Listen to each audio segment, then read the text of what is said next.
और जनाब, कौमी असम्बली इजलास के बाद अपोजिशन रहनुमाओं की हुकूमत पर शदीद तनकीद। कहा, कौमी असम्बली में कानून साजी का मजाक उड़ाया गया। जिसके 65,000 वोट जाली निकले, वो आज स्पीकर की कुर्सी पर बैठा डिप्टी स्पीकर के खिलाफ तहरीक अदम एतमाद लाएंगे।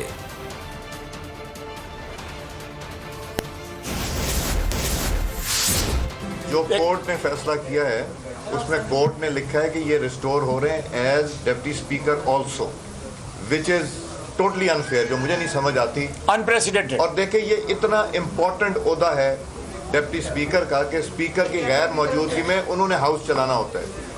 तो क्या सुप्रीम कोर्ट को जल्द से जल्द इसका फैसला नहीं करना चाहिए?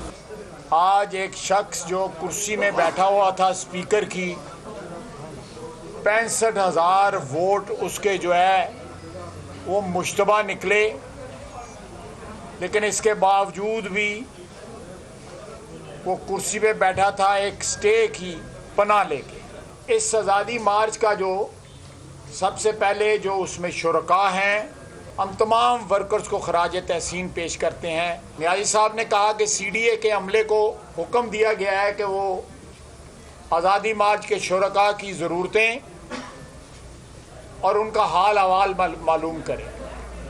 हालत ये है कि इस वक्त तमाम तर सरकारी अहलकार, वो पुलिस है या CDA के मुलाजमीन जो हैं, वो आज़ादी मार्च के शुरका से खाना भी खा रहे हैं, पानी भी पी रहे हैं उनसे लेके,